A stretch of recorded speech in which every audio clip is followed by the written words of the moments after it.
साथियों, आप सबके द्वारा हीमोफीलिया सोसाइटी लखनऊ को हीमोफीलिया में जीन थेरेपी पर कई सारे प्रश्न प्राप्त हुए।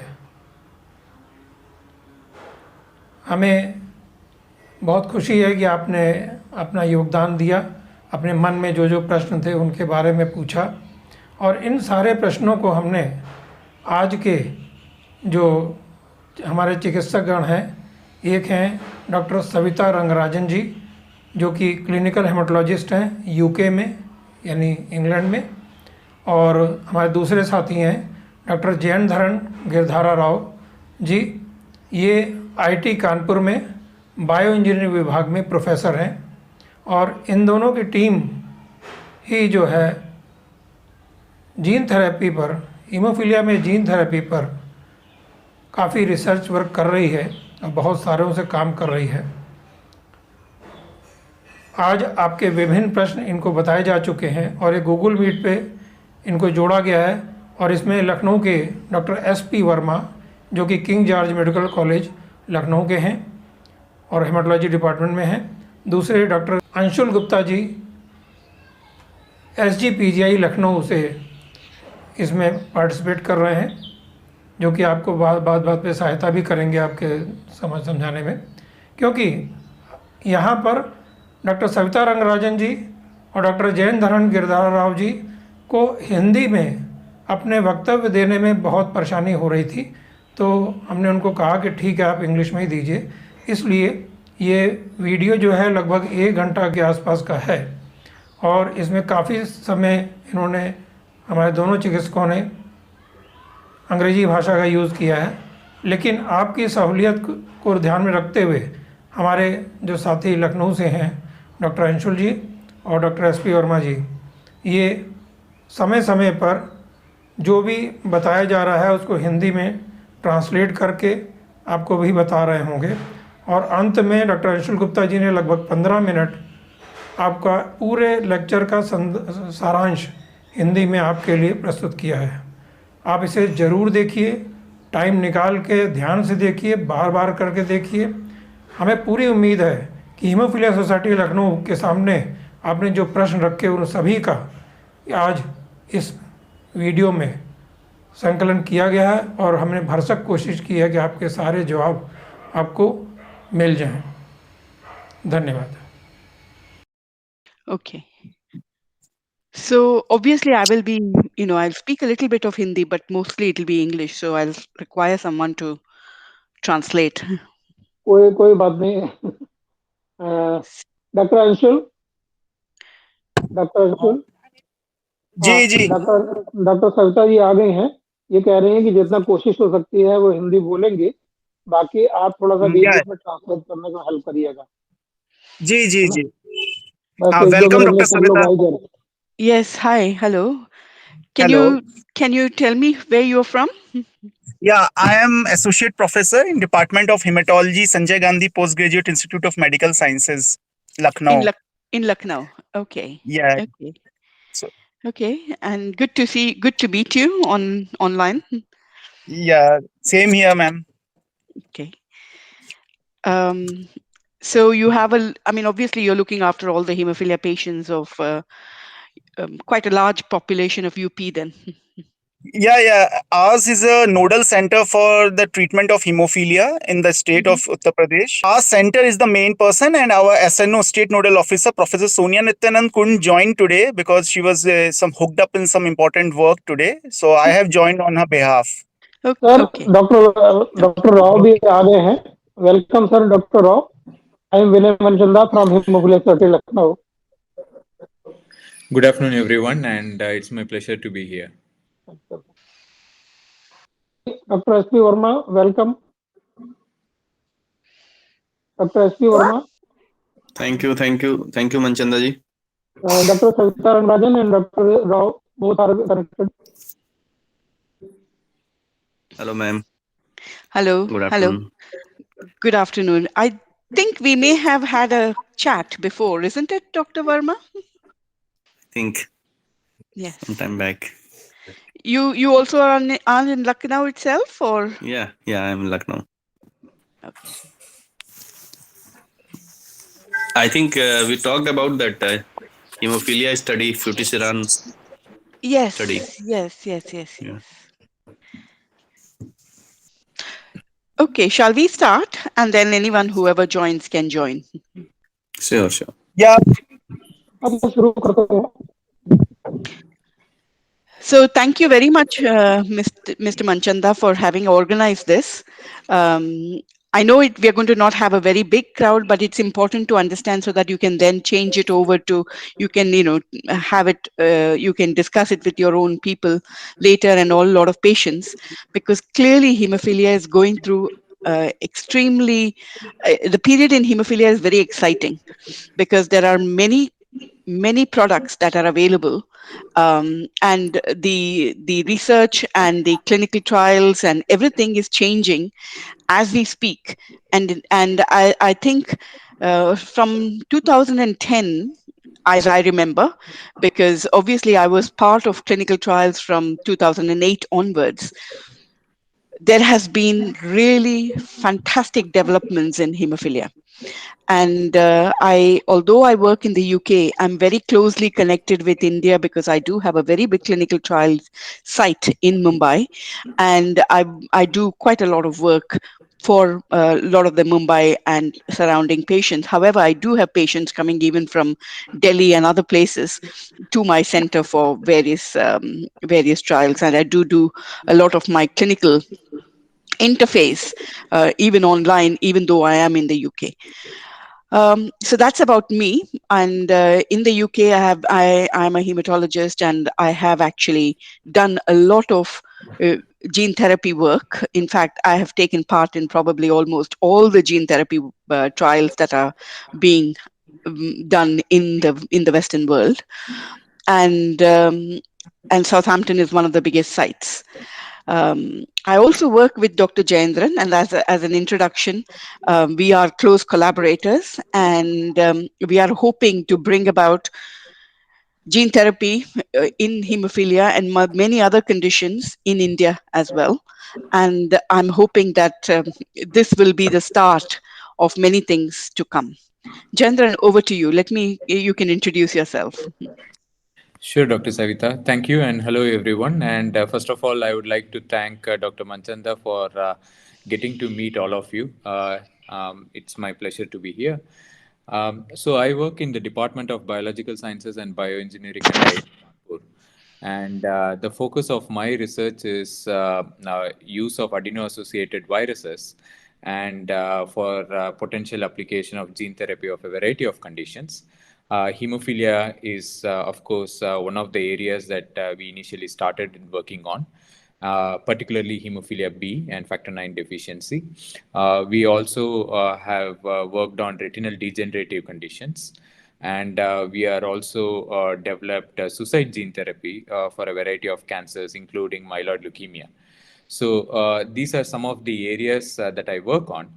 And the way that we work is develop novel gene delivery strategies using this viral vector system, which is currently the gold standard for gene therapy when it comes to hemophilia. And we are trying to work with Dr. Savita in trying to bring together a very feasible, economical alternative to the currently available models that are available elsewhere. Thank you. Doctor Rao, मैं patient का एक Yes. Father हूँ. मेरा लड़का जो है haemophilic है, 36 years old है, और मैं 25 इयर्स का ये चैप्टर चला रहा हूँ लखनऊ का, हीमोफिलिया सोसाइटी लखनऊ का. तो मैं डॉक्टर नहीं हूँ, मैं प्रोफेशन से बैंकर था, रिटायर हो गया हूँ. तो ये मेरे पेशेंट्स के बारे में कई क्वेश्चंस आते हैं. लोगों को बहुत ज़्यादा लगता है कि ऐसा जीन थेरेपी आएगी, इंजेक्शन लगेगा और उसके बाद उसको सब ठीक हो जाएगा. इस तरह के कई क्वेश्चंस हैं. दूसरा, कॉस्ट की बात में उनके क्वेश्चंस हैं कि किसी कॉस्ट कितनी होगी. और इसके अलावा फैक्टर 10 के बारे में भी कुछ लेडीज ने पूछा है कि क्या इसका भी कोई जीन थेरेपी पे काम हो रहा है या उनको आगे बच्चे ना हो, ऐसे इस तरह के क्वेश्चंस हैं. ये जनरल क्वेश्चंस हैं जो पेशेंट्स के हैं, जो आपको उम्मीद करता हूँ कि आप आज की टॉक में रखेंगे. और ये सारा सेशन जो है रिकॉर्ड हो रहा है और बाद में इसको एडिट करके मैं अपने यूट्यूब चैनल पर हीमोफीलिया सोसाइटी लखनऊ का यूट्यूब चैनल है, हीमोफीलिया लखनऊ। और ये यूट्यूब चैनल हम ज़्यादातर 99 से काम कर रहे हैं और हिंदी पे काम कर रहे हैं, नॉर्थ इंडिया के लिए। हम हिंदी में पब्लिकेशंस भी करते हैं, बुक्स, न्यूज़लेटर भी निकालते हैं। ये यूट्यूब चैनल भी जो अभी जून में शुरू किया गया है, तो ये भी हिंदी में ही लेक्चर्स हैं, आप देख सकते हैं हीमोफीलिया लखनऊ के नाम से। तो ये लेक्चर भी कोशिश करूंगा, आपसे भी रिक्वेस्ट है कि जितना हो सके हिंदी में दीजिएगा ताकि लोगों को समझ में आए। ठीक है सर, अब आगे बढ़ते हैं। डॉक्टर एस पी वर्मा और डॉक्टर अंशुल गुप्ता आपको कोऑर्डिनेट करेंगे। Thank you, Mr. Vinay Manchanda ji. And I request Dr. Jayendran to start the talk. Some of the questions, we don't have a formal presentation slotted for today. I think this was more about the question and answer session that we were supposed to have from patients. So I will briefly touch upon some of the things that were put across by Dr. Manchanda. Is it correct, Dr. Savita? We do not have any presentations today and it is only going to be a Q&A session. Dr. Anshul, is that okay? Yeah, that's fine. Yeah, that's fine because the majority of patients are actually asking for these newer drugs. They want to know in detail what is actually will really help. What are the future prospects of therapy in our country? So those issues needs to be discussed in broader detail. I feel the main objective of holding this meeting is that only. Okay. Yes, that is good because I don't think presentations are there. Lot of presentations on gene therapy and various drugs are all available, even online. So I think the question and answer is much more practical. Yes. Then I would request Dr. Savita to kind of initiate the newer approaches that she has been part of, and and the scope of those. And I will add up more in terms of what is it in terms of Indian scenario and some of the very specific questions on factor 10 deficiency and other deficiency that we are talking about. Is that okay, Dr. Savita? Yeah, that's fine. So, going through the landscape for hemophilia. So, as I said, I started getting involved in hemophilia. अभी हिंदी में बात करूं तो 2008 से मैं चालू करती हूँ. My Hindi is very bad. So 2008 से मैं clinical trials के gosh, it's very difficult. Anyway, I have been in clinical trials since 2008. Ma'am, you can continue in English only. There is no issues. When we will make our YouTube presentation, then we can convert it into a Hindi language also. Okay, thank you. So I was involved in hemophilia trials since 2008. So at that time, we were only thinking about extending the half-lives of factor 8 or 9 because we didn't like our patients to get injections every other day, etc., because of prophylaxis that they needed to get, and that was the goal. So then, of course, came about the long-acting factor with FC fusion or pegylated or albumin fusion, etc. I mean, I think that worked for a while, a very short while, I would say. And then in 2011 and 12, I remember the first time, in fact, it was Chugai who came to see me in UK and to ask me about doing a clinical trial, a phase 1 clinical trial for Hemlibra, as it is now known, because at that time it was just ACE 910. And unfortunately, they decided not to do the phase 1 study in the UK, and they went to the US to do the phase 1 study. So I think that was the initial start, 2011, when the new drugs came into being, that is non-factor therapy. So as you know, Hemlibra is now licensed even in India, and the dose that you can, and the dose that you give is 1.5 milligram per kilogram every week, or you can extend it by increasing the dose every 2 to 4 weeks. And I think that has completely changed, at least hemophilia A, in a lot of countries. And I think even in India, there is quite a good program going that Roche has adopted. So, and then at the same time in 2012, I remember that Alnylam was a company originally which had fitusiran. They came to the UK and we started the phase 1 study in the UK. And as you know, We published the phase 1 study, which was a class 1 phase. It was first in class study, and this was actually rebalancing hemostasis. And therefore, I think it again proved the point that you can tackle hemophilia from multiple sides. You don't have to only give factor to replace the factor that is missing, but there are many other ways of tackling hemophilia. And not only hemophilia, but hemophilia patients with inhibitors. And I'm amazed to say that these are drugs that can be given so easily, and it actually alleviates. And now we are not talking about ABR or annual bleed rates. We are talking about how many patients are bleed free in the year. In fact, that is the current norm now. We are not talking anymore about how many bleeds per year. We are actually talking about the percentage of patients that are bleed free. And I think that itself is a very big achievement. Then, of course, I also have been involved in gene therapy from almost 2009, because we first published our hemophilia B gene therapy from UCL St. Jude's in 2011 in the New England Journal. That was the first successful gene therapy publication ever.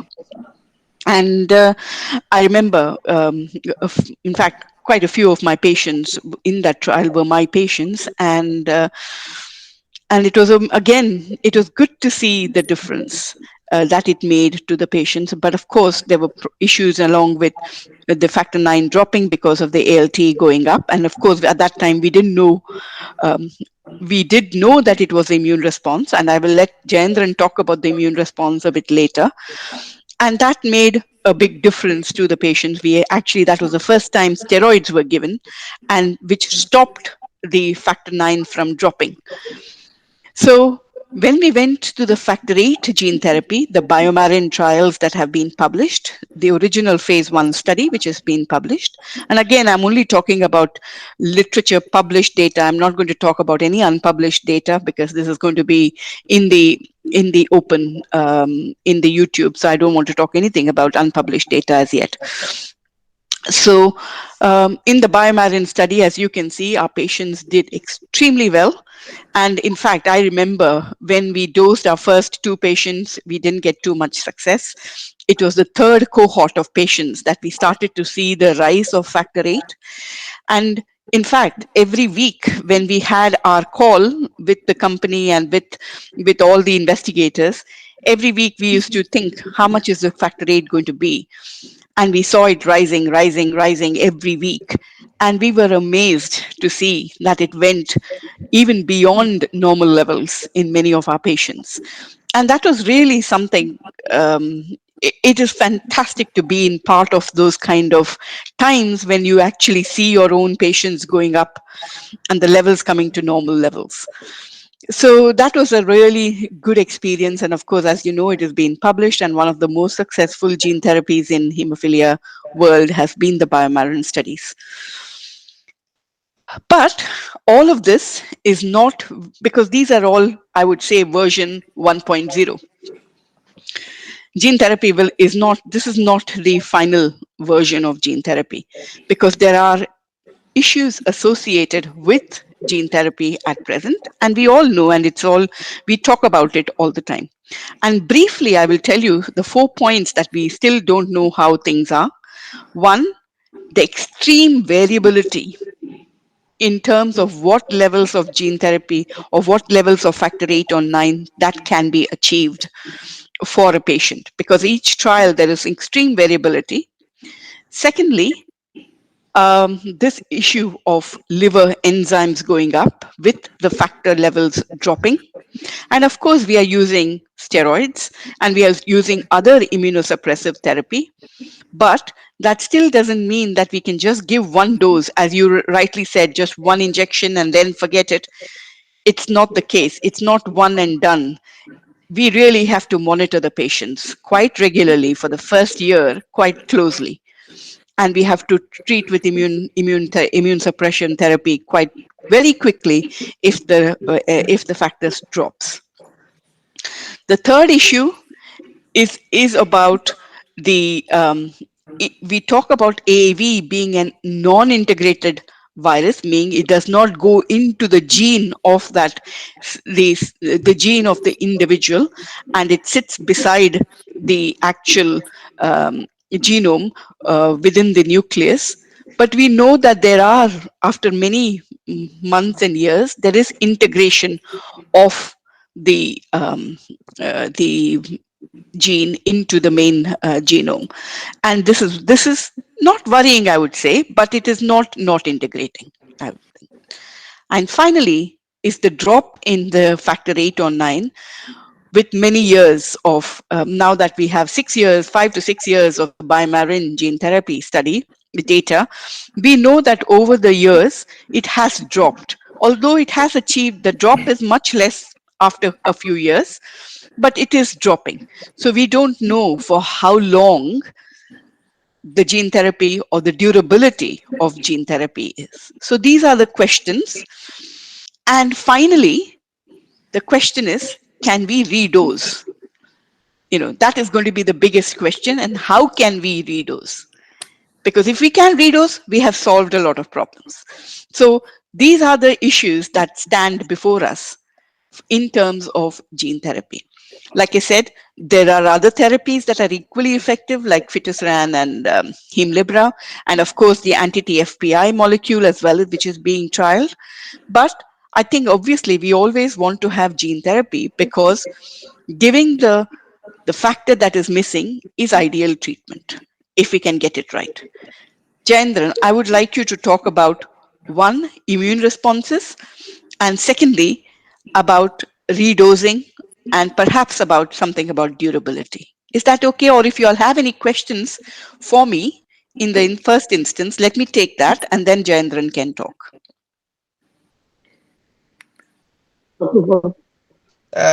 Ma'am, as moderator, ma'am, can you hear me?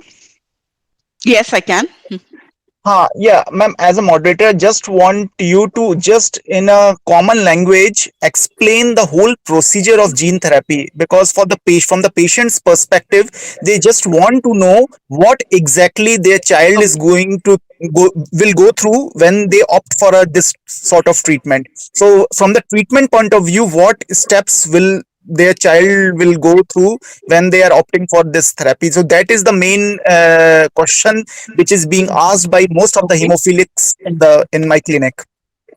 Okay. So first of all, let me be very clear. Currently there is no gene therapy that is licensed at the moment. All the gene therapies that are currently on are all under clinical trials.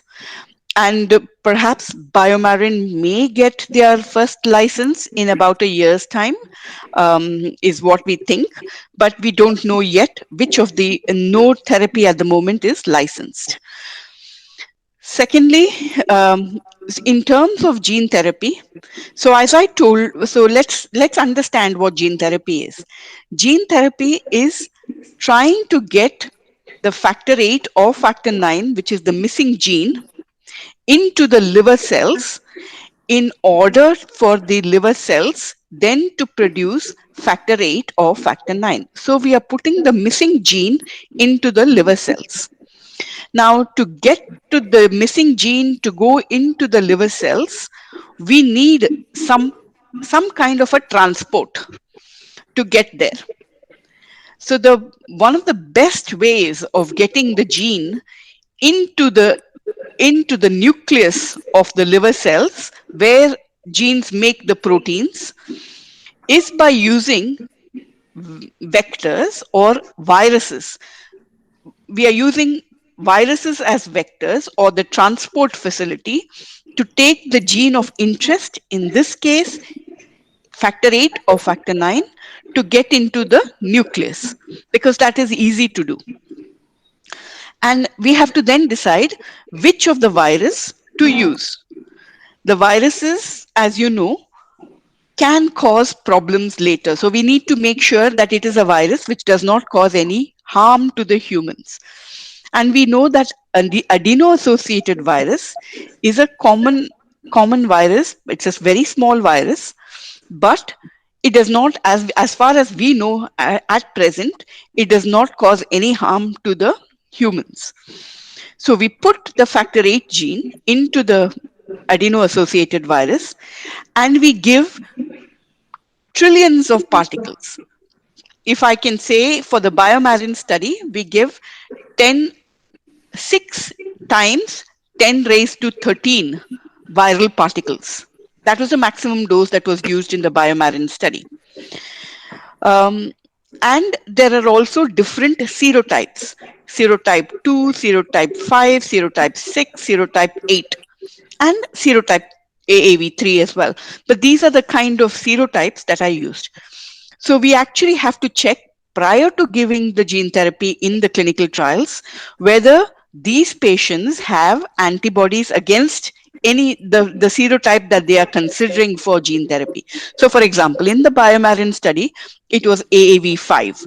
So we actually had to check whether the patient had any antibody against AAV5, because if they have been previously infected, and only negative patients were taken in the study.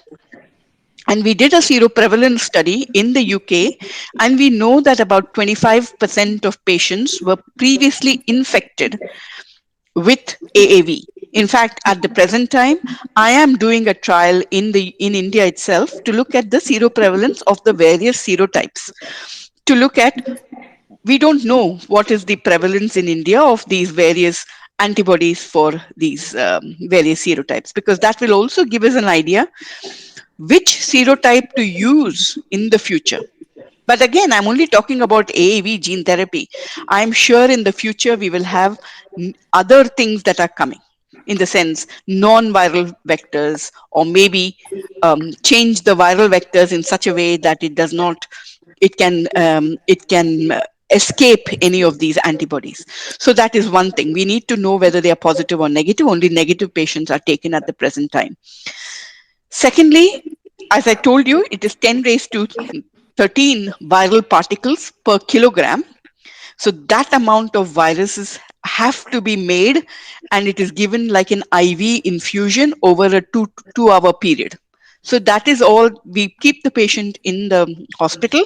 We give the infusion over a 2 to 3 hour period, or even less actually, and then we keep them overnight and then send them home. And after that, we just follow them on a regular basis, checking them in the initial period, we check them twice weekly, and then after that, every weekly, to check what the LFTs are like and what the factor VIII or factor IX is like. And then we have a regular monitoring process.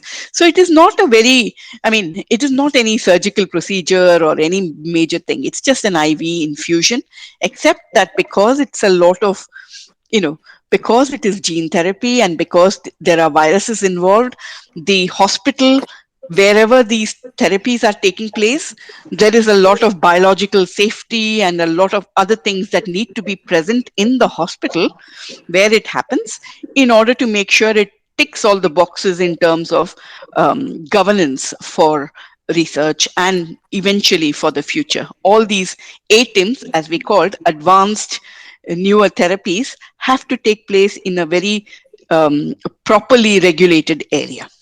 Otherwise, it's a very simple procedure. It's actually production which is more complicated. Does that answer your question, Dr. Gupta? Yeah, thank you. Yeah, thank you, ma'am. Very nicely explained about the whole procedure.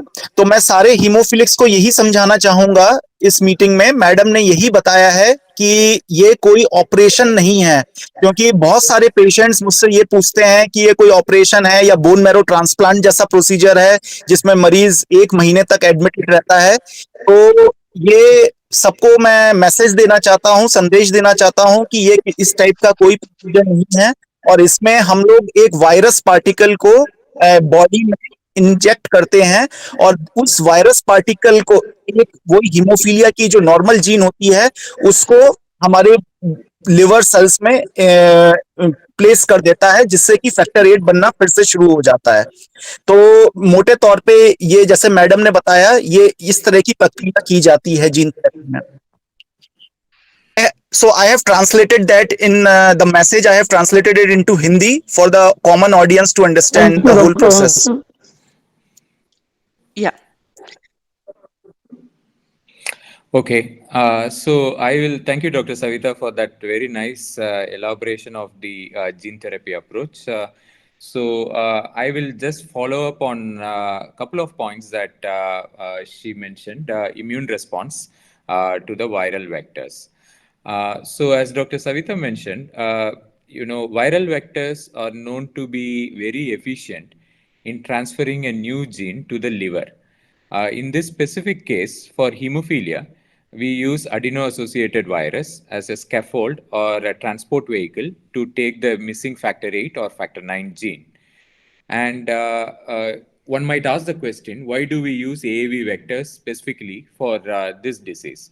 Because these viruses have a natural attraction to the liver cells. So AAV are naturally hepatotrophic. So even if you administer them intravenously, close to 80 to 85% of the virus will land up in the liver cells, and therefore targeting to the liver becomes very easy and efficient. And you might also know that the factor 8 and factor 9 is originally present in the body or produced in the body in the liver cells, apart from the endothelial cells. So, with this in mind, if you look at the various clinical trials that have been performed, as Dr. Savita rightly mentioned, if you look at the published data, the first few trials were carried out in the early 2000s, and there they used a prototype virus called as AAV2, and this was carrying the missing factor 9 gene or the wild type normal factor 9 gene. And the first few studies, in fact, the first study that was carried out by Avijan, that was published in 2003, utilized AAV2 serotype to deliver the normal copy of the human factor 9 gene in hemophilia B patients. A total of 8 patients were enrolled. And the vector doses were humongous. They were about trillions of viral particles from 2 into 10 power 11 vector genome per kilogram to 1.8 into 10 power 12 vector genome per kilogram in these patients. Now, unfortunately, what happened was this particular study established the safety of AAV vectors, but there was an immune response, local immune response. This study and the subsequent study by Avijan, which was carried out by hepatic gene transfer, did establish the safety of the method. However, there was an immune response that was generated against the AAV vectors. Now, what do we mean by an immune response? See, normally, when there is a foreign protein in the body produces various type of immune effectors, innate and adaptive immune response effectors. In case of AAV, because you are adding such a huge load of virus to a hepatocyte, the hepatocyte will actually respond to this huge load of AAV by its own mechanism. Now, what was noticed in these initial 2 trials, at least in the follow-up studies, was that the AAV vectors were getting inside the liver cell. They were being recognized because of the number of viral particles that were entering on a per cell basis. They were being considered as foreign. And the cell has a system called as a recognition system called as the major histocompatibility complex. This recognizes them as foreign, presents them to the cellular breakdown machinery, the proteasomal machinery, and the antigen is presented on the surface of the hepatocyte. Now, when this foreign antigen is presented on the surface of the hepatocyte, the circulating CD8 T lymphocytes, these are basically cytotoxic T lymphocytes, they will recognize this particular cell as foreign and the antigen as foreign and destroy the hepatocyte. So when you have trillions of viral particles injected in an individual, then a majority of these patients were having a CD8 mediated T cell response some 8 to 12 weeks after gene transfer. And therefore, the factor 9 levels, which was beginning to elevate from the baseline less than 1%, comes back to the baseline levels in about 12 weeks' time. So this was a major problem. But now what has been happening is people have been getting steroids during gene transfer so as to attenuate this. This seemed to have basically slowed down the CD8 mediated T cell response, allowing longer expression of factor 9 or factor 8 when they are given through gene therapy. So this de novo cellular immune response is one of the major caveats now in gene therapy. So the question is, yes, now with the short-term immune suppression, it is possible to bring back. But what we do not understand is in patients who have now had, let's say, gene therapy, and then they have been under a short course of steroids, and maybe after 1 or 1.5 years, we are also seeing a delayed immune response against the virus as well as the antigen. This is one phenomena that is not been very well understood. So it has got to do something with the long-term memory of the immune response, and this is still being worked out. Apart from this, you must also understand that the factor 9 protein in the recipient patient is foreign, because this particular patient has never seen factor 9 if they are particularly CRM negative, which means that the factor 9 production itself will be immunogenic. So this is another major problem with respect to immune response against gene therapy. And the third and most important thing is the presence of neutralizing antibodies. So most of us would have been exposed to AAV from our childhood, which means that we would have developed certain kind of antibodies against them. So if there is a hemophiliac who is seropositive against a specific serotype, then the normal now is not to include them into the clinical trial and take only those patients who are seronegative. So the goal here is, can we develop a vector that can bypass the existing neutralizing antibodies to specific serotypes? So this is with respect to the immune response against the viruses and its impact in gene therapy. Having said that, there is a lot of work that is being done currently to develop stealth AAV vector systems that can bypass some of these challenges. And it is also important to keep a dose to the lowest minimum that is possible, but still effective to reconstitute the missing factor 9 or factor 8 protein. Does that answer your question, Mr. Gupta? Yeah. Thank you, Dr. Jayendran. So I have just one query. In stem cell transplant, we are using a conditioning regimen to immunosuppress the patient prior to the stem cell infusion, like fludarabine or some highly T cell immunosuppressants. So does that and as far as my knowledge is concerned, in thalassemia they have started this gene therapy in sickle cell and thalassemia also. So do you think that that strategy can work in hemophilics also, of giving some immunosuppression conditioning prior to the infusion of the virus, or it can lead to some cross infection and it can have deleterious effects? So let me answer that question. So as you can understand, we have very effective hemophilia therapies already available. So all of these conditioning programs is not without its side effects. So to put a hemophilia patient through these conditioning programs in order to achieve something that is we can already achieve in good kind of therapies that is available is a bit debatable. So therefore, I think that is one of the reasons which has precluded us from going down that route.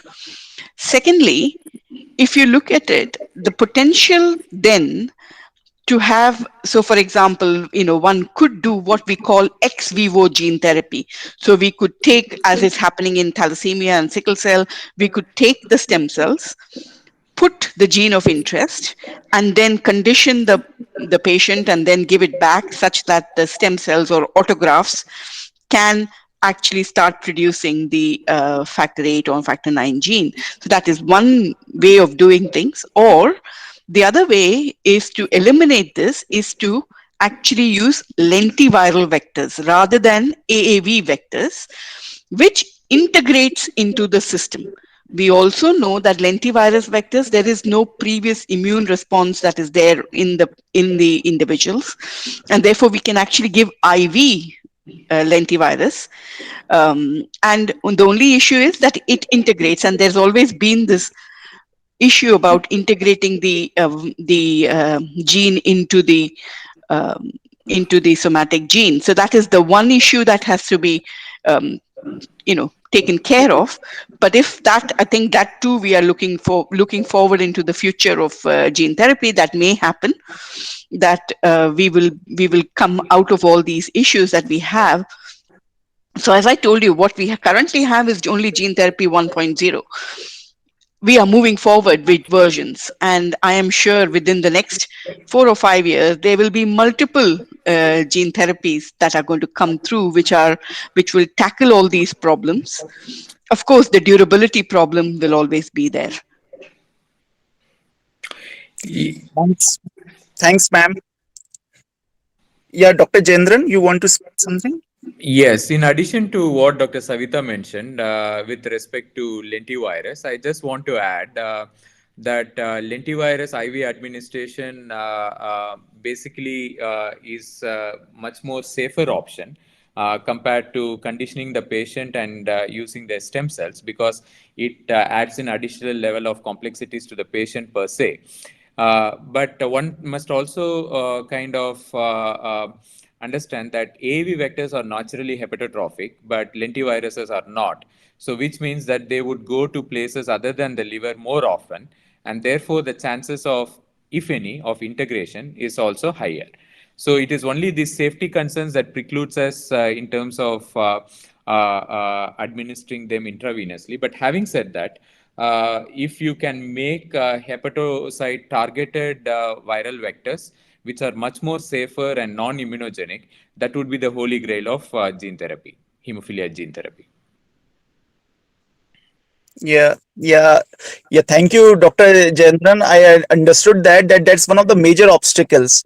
So, just to translate for the hemophilic public audience who have joined here, कि madam और doctor Jayendran दोनों ने, doctor Savita and doctor Jayendran ने ये समझाने की कोशिश की है कि जीन थेरेपी अभी भी एक क्लिनिकल ट्रायल की स्टेज पे है, लेकिन बहुत ही एनकरेजिंग रिजल्ट्स हैं.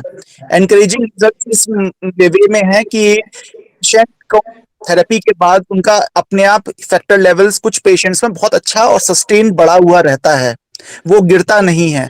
लेकिन कुछ पेशेंट्स में, क्योंकि हमारी बॉडी का अपना इम्यून रिस्पॉन्स सिस्टम काम करता है, तो वो इस वायरस को, जीन के अगेंस्ट एंटीबॉडीज बन जाती हैं और उसको हमारी बॉडी से सॉर्ट ऑफ रिजेक्ट कर देता है.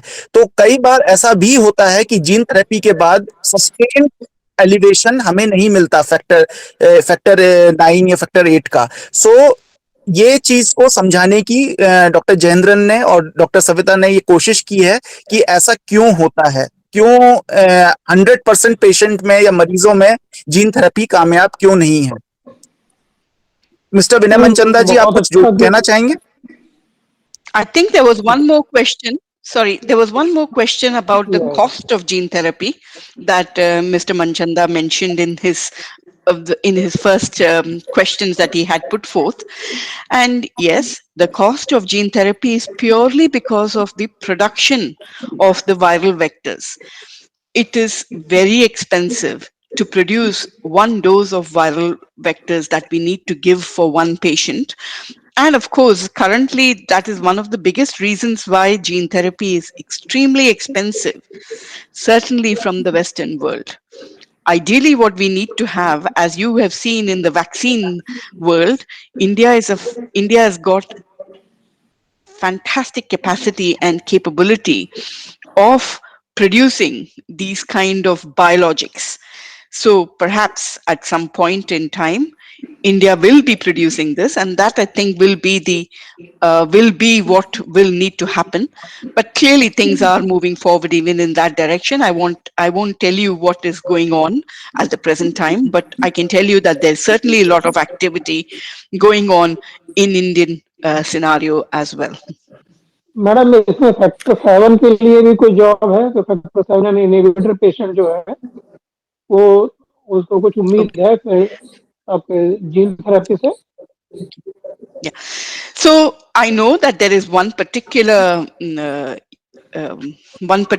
group who are very interested in factor 7 gene therapy, and they are very keen to take that forward. But I'm not sure that they are in clinic as yet. But it depends on how many patients there are with factor 7, severe factor 7 deficiency. Now that is the main issue, whether they will, but I know that there is certainly one or two individuals who are very keen in the UK to think about factor 7 gene therapy. So, but there is factor 7 now being trialed, a different type of factor 7 that is being trialed, which is like Novo 7, but has got a longer half-life for factor 7. I will talk to you about that later as well. And what about VWD? You could say something? So many ladies are coming. VWD, yeah, VWD is a very big gene. So, and I think it's very complex genetics as well. So I think at the present time, there is no, I don't think anyone is thinking about VWD gene therapy. Correct me if I'm wrong, Dr. Jayendran, but I have not heard of any gene therapy. So For, I kind of agree with Dr. Savita there, because if you look at the factor 7 or type 3 von Willebrand disease in India, the frequency of these disorders are in the range of 1 in a million or so. And of course, the von Willebrand disease type 3 is more frequent because of its recessive nature of inheritance, particularly in pockets due to consanguineous marriages. But with respect to coagulation factor 7 deficiency, the numbers are extremely small, and there has been preclinical studies done with AAV vectors, and where they have shown the efficacy of this by Kathy Hayes' group. This was published almost like a decade back. And but unfortunately, there are also issues with how to regulate the factor 7A that is being produced, because as you know, factor 7A, if you produce them in larger amounts, that could be also thrombogenic. So this is one reason where we feel that a good regulatory cassette and vector is required before factor 7 gene therapy comes to the patients. But having said that, there is more work going on, including gene editing for factor 7 gene therapy in some of the centers.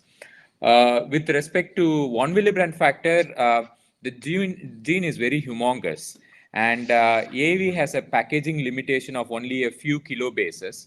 And the von Willebrand factor gene is so huge that it cannot be packaged into a viral vector. So that has been the major impediment in developing gene therapy product against von Willebrand disease. With respect to the cost, which was the first question that was asked, I think Dr. Savita already answered it. These are right now experimental drugs running into $1 million plus with respect to gene therapy.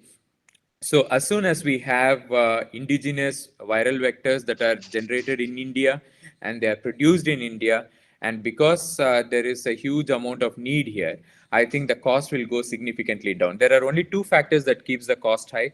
One is the production cost, and second one is the recovery cost on development of vectors. Thank you, Doctor. Doctor Anshul, मैं तो समझता हूँ जितने question patient ने दिए थे हमने रखे सामने, और मेरे सामने अभी कोई क्वेश्चन नहीं है. लगभग डॉक्टर जयेंद्रन दे दिया. मुझसे कुछ 2-3 पेशेंट्स ने ये पूछा था कि क्या इंडिया में यदि किसी को क्लिनिकल ट्रायल में एनरोल होना है जीन थेरेपी में, तो क्या कोई पॉसिबिलिटी है? 1-2 पेशेंट्स ने मुझसे पूछा था. तो what should be the answer? What should I answer in that? I think it is very difficult I don't think any gene therapy, certainly not in the UK, we will not be able to enroll patients from India. They will have to be NHS patients. And it is very unlikely that we can take patients in the UK for a clinical trial, because it's not about just the clinical trial, because it is all about the insurance policy for a clinical trial, and to make sure that if at all it doesn't work, and during the period of time they are in another country, if they run into any problems in terms of their health, who looks after those? Who will be responsible for it? And I think the best way to do this would be to have a gene therapy clinical trial in India, and that would be the only way forward. And I think I am trying to push many of the companies to try and get the clinical trials to India, and that I think will be made available when we can do that. So keep our fingers crossed. I am talking to many companies, and I am trying to push them to try and do clinical trials in India. So let's wait and watch. Okay. Thank you, ma'am. Uh, I would request Dr. Shalind Verma to have any comments.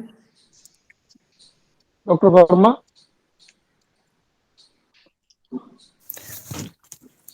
Yes.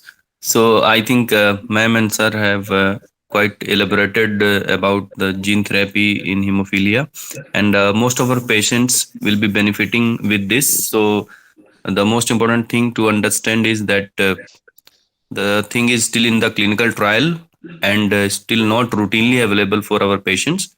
And the second thing is that whenever a protocol or a trial comes to India, definitely our patients should take part in this, because we have seen, like in Futisaran trial also, we have counseled a lot of patients, but there were a lot of denial from the patient side in spite of very nice and elaborated counseling of the patients. So for patients also, this should be one of the messages that whenever such new things comes to us, we should accept it and should take part enthusiastically in these trials, so that we can have our own data and we can see how these trials, how these drugs are working in our patients. So newer drugs, as we all know, our patients are suffering from coming to hospitals so many times in a month for injections. And in Futisaran, I can say that although we have had very few patients, but I can say that the results of that drug is very, very good. Even those patients who are bleeding 10 to 15 times a month, they didn't bleed for even a single bleed in a month, or maybe in a 6 months to 8 months time there was no bleed at all. So the newer trials, the newer drugs, gene therapy, whenever it comes to India, definitely I would request my patients also to take part in that. And this is for the future of our hemophilia patients. So Absolutely. if you take part in these trials and we can generate a good data and good results, definitely the care of hemophilia in India will be much away better compared to what we have as of now. So I would thank Savita ma'am and sir for their nice representation and nice explanation of gene therapy and the other modalities which are available. Thank you. Can I also say, I completely agree with what you say about the patients taking part in clinical trials. So, for example, in the UK, none of our patients really need to take part in clinical trials because they get the best of treatment in terms of their factor availability. They are all on prophylaxis, they are all on Hemlibra, they are all on various drugs. But despite all that, they still take part in clinical trials, even though the NHS gives them all the facilities. They still take part in clinical trials because that is the only way to improve science and improve the care for these patients. I have had so many of my patients and very young patients take part in clinical trials saying that they do not want the future generations to suffer. And in India, despite not having good therapy, patients are not willing, as you rightly said, are not willing to take part in any trials. And there are, I think it is also dependent on the patient organization themselves to actually promote this.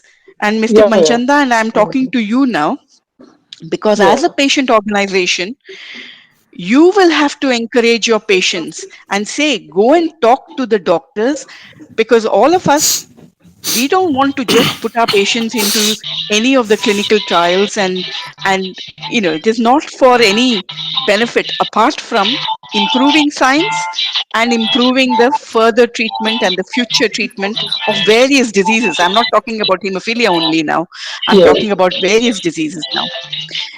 Clinical trials and the new drugs are the only way to improve and get a better treatment for every condition. And that should be the goal.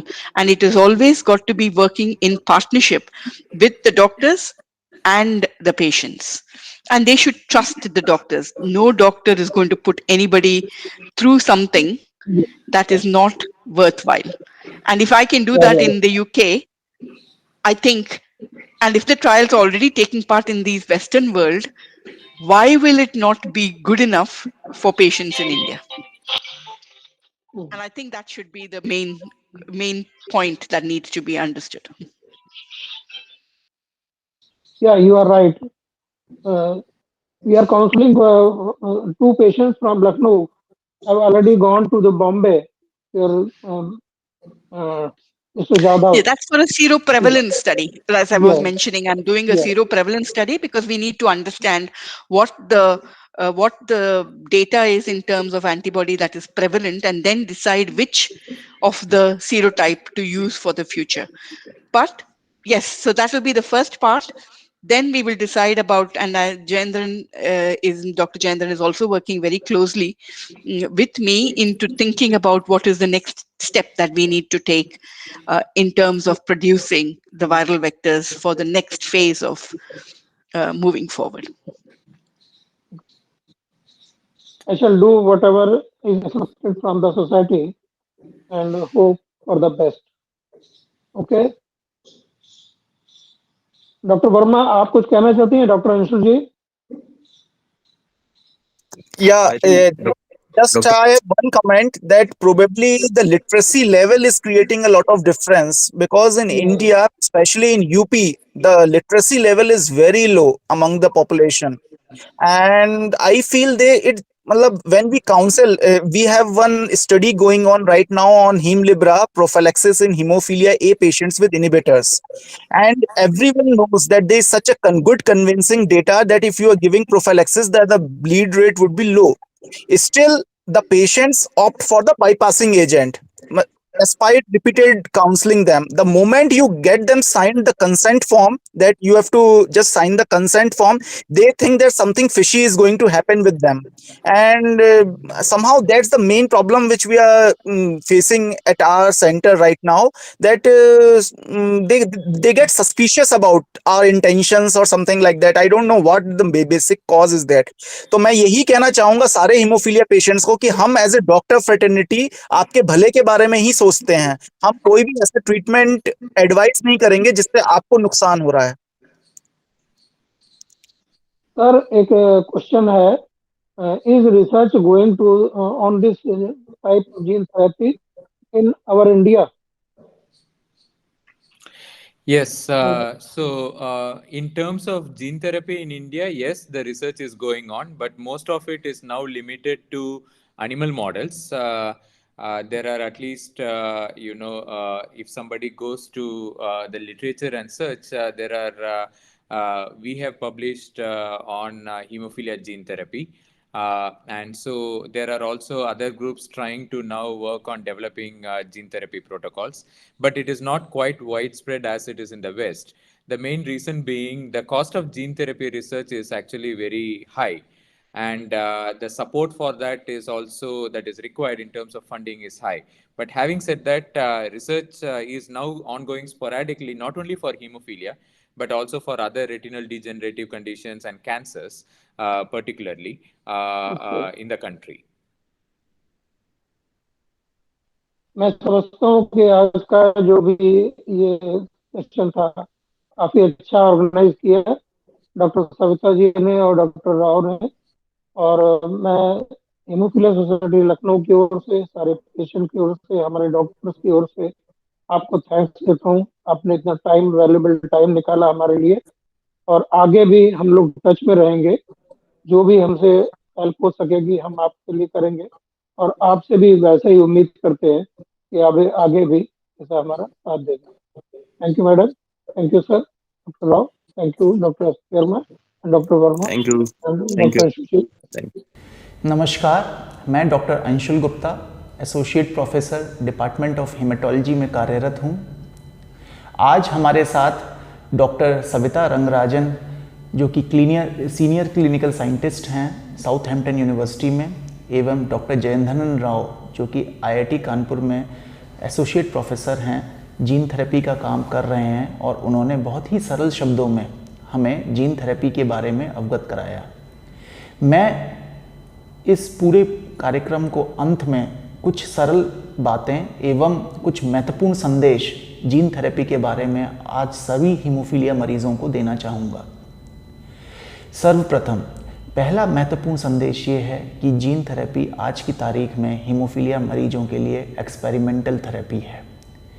किसी भी देश में gene therapy patient के treatment के लिए routinely इसका इस्तेमाल नहीं किया जा रहा। इस थेरेपी को जिस देश में भी, जैसे कि यूके, यूएस एवं अन्य डेवलप्ड नेशंस जहाँ पे भी इस्तेमाल किया जा रहा है, वह अभी भी क्लिनिकल ट्रायल के तहत पे इस्तेमाल किया जा रहा है। पर इसके साथ ही मैं आपको यह भी बताना चाहूँगा कि इसका रिज़ल्ट बहुत ही एनकरेजिंग है, बहुत ही अच्छा है, जिससे कि हमें ये उम्मीद बनती है कि आने वाले 5 से 10 वर्षों में शायद हम किसी अच्छी जीन थेरेपी प्रथा को पूरे विश्व में संस्थापित कर पाएँ। इस प्रोग्राम को, इन स्पीकर्स को बुलाने का मेन मकसद यही था कि आज हम यह जानें कि जीन थेरेपी एक्चुअली क्या है और कैसे दी जाती है। हम में से बहुत सारे हीमोफिलिक मरीज़ों ने ये अखबारों में पढ़ा होगा कि जीन थेरेपी का इलाज हीमोफीलिया के पेशेंट्स के लिए आ गया है। तो आइए जानिए कि कैसे जीन थेरेपी दी जाती है। सर्वप्रथम जीन थेरेपी का मतलब क्या है, सबसे पहले यह समझना अत्यंत आवश्यक है। जीन थेरेपी का मतलब ये होता है कि जो जीन हमारे शरीर में सही से काम नहीं कर रही, उसको रिप्लेस करके हम एक नॉर्मल जीन से उसकी जगह लगा दें। अब ये जीन रिप्लेस करने की जो पद्धति है, यह इतनी सरल नहीं है। इसके लिए हमें वायरल वेक्टर का इस्तेमाल करना पड़ता है। जैसे कि डॉक्टर सविता रंगराजन ने कहा कि इसमें जो वायरस यूज़ किया जाता है वो है AAV8, 2, 3, 4 और 5। इन वायरल वेक्टरों की मदद से हम एक नॉर्मल फैक्टर 8 बनाने वाली जीन को वायरस में इंसर्ट करते हैं, और यह वायरस जब हमारे लिवर के सेल्स को इन्फेक्ट करता है तो यह जीन अपने आप उस हमारे बॉडी में स्थापित हो जाती है, और जैसे ही यह जीन स्थापित हो जाती है तो वह जीन नॉर्मल फैक्टर 8 लेवल्स बनाना शुरू कर देती है। यह ट्रीटमेंट जितना आसान सुनने में लगता है, उतना आसान ट्रीटमेंट नहीं है। इसमें कई सारी रिस्क एवं कॉम्प्लिकेशन भी होते हैं। जैसे कि पहला कॉम्प्लिकेशन यह है कि जैसे डॉक्टर सविता ने बताया था और डॉक्टर जयेंद्रन ने बताया था कि जब यह वायरस हमारी लिवर को इन्फेक्ट करता है तो काफ़ी चांसेस होते हैं कि हमारे लिवर में सूजन आ सकती है तथा हमारे लिवर के पीलिया या जॉन्डिस या लिवर एंजाइम्स बढ़ने की संभावना होती है। लेकिन मेजॉरिटी ऑफ केसेस में, जो कि उन्होंने क्लिनिकल ट्रायल्स अपने बताया कि क्लिनिकल ट्रायल्स में जिन बहुत ही कम, एक स्मॉल संख्या के मरीज़ों में ही बहुत सीवियर जॉन्डिस या कुछ लिवर फंक्शन एबनॉर्मलिटीज़ देखने को मिली। नॉर्मली सारे बच्चे जो कि इस क्लिनिकल ट्रायल में एनरोल्ड थे, सब ने काफ़ी अच्छा टॉलरेट किया। एक बार यह प्रथम फेज़ ख़त्म होता है तो दूसरा फेज़ चालू होता है कि हमारी बॉडी जो एक नई जीन वायरस के माध्यम से स्थापित की गई है वह सही से काम करे, क्योंकि हमारी बॉडी जैसे ही कोई एक फॉरेन जीन हमारी बॉडी में से स्थापित की जाती है तो बॉडी का एक अपना रिस्पॉन्स होता है जिसको हम लोग इम्यून रिस्पॉन्स कहते हैं।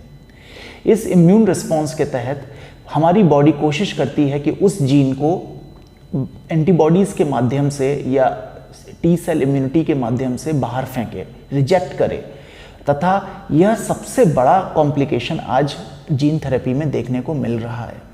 और यह एक मेजर मुख्य कारण है जो कि जीन थेरेपी अभी भी क्लिनिकल ट्रायल के दौर में ही चल रही है तथा एक कॉमन आदमी के यूज़ में नहीं ला पा रहे हम। तो इसके लिए सर्वप्रथम हम लोग यह करते हैं कि हमें पहले मरीज़ को कुछ दवाइयाँ देनी पड़ती हैं, जैसे कि स्टेरॉइड्स और कुछ अन्य दवाइयाँ, और फिर हमें वायरल वेक्टर उसको 1 घंटे के इन्फ्यूजन में नस के ज़रिए वायरस को इंजेक्ट किया जाता है।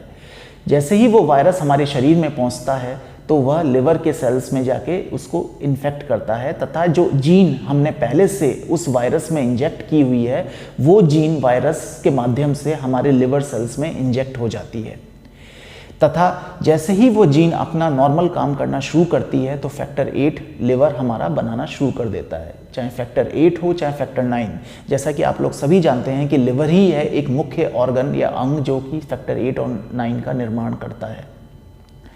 और जैसे ही ये लिवर नॉर्मल लेवल्स बनाना शुरू करता है सो ही आपके सारे ब्लीडिंग सिम्टम्स ख़त्म होने लगते हैं। तो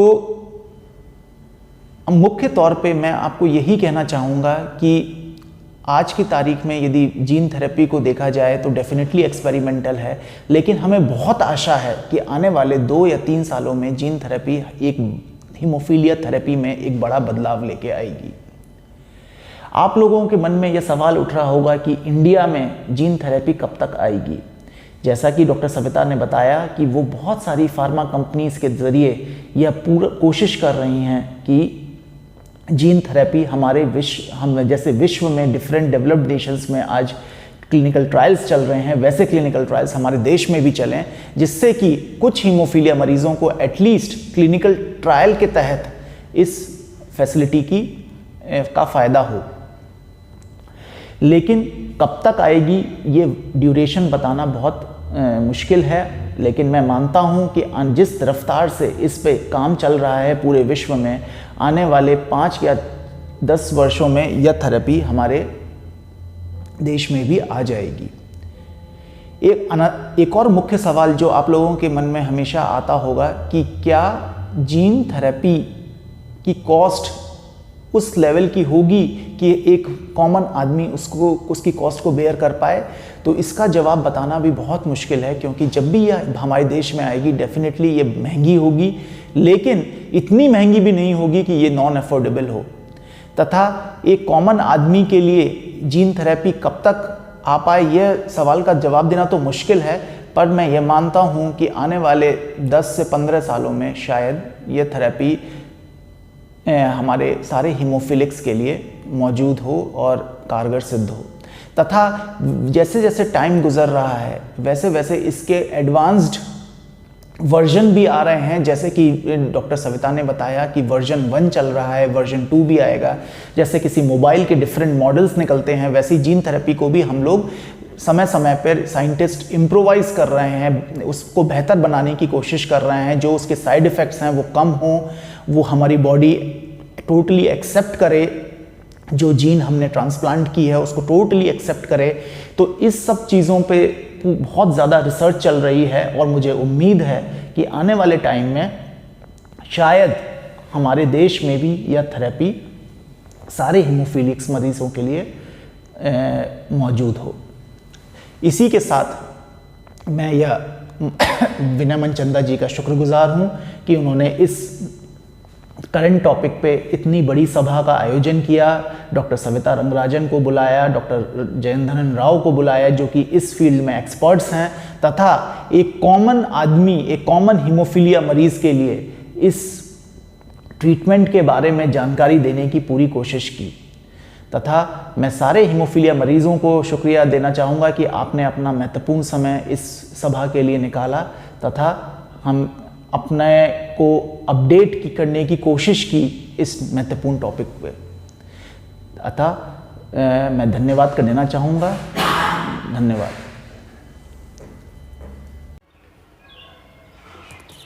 मित्रों,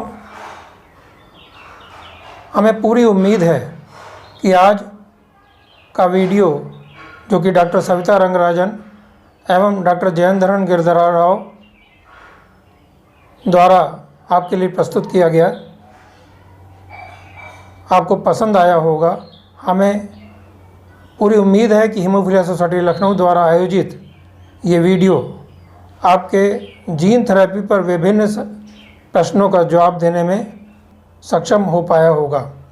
आपसे अनुरोध है कि आप, यदि आपको इसको पसंद आए तो अपने कमेंट हमें ज़रूर दें, हो सके तो सब्सक्राइब भी करें, और कोई अगर कमी भी हो तो उसे भी हमें अवगत कराएं। ऐसा करने से हम अपने चैनल को और दिन पर दिन आपके लिए यूज़फुल, आपके लिए अच्छे से अच्छा बनाने में सक्षम हो पाएंगे। आपका साथी विनय मनचंदा, सचिव हीमोफीलिया सोसाइटी लखनऊ से। धन्यवाद।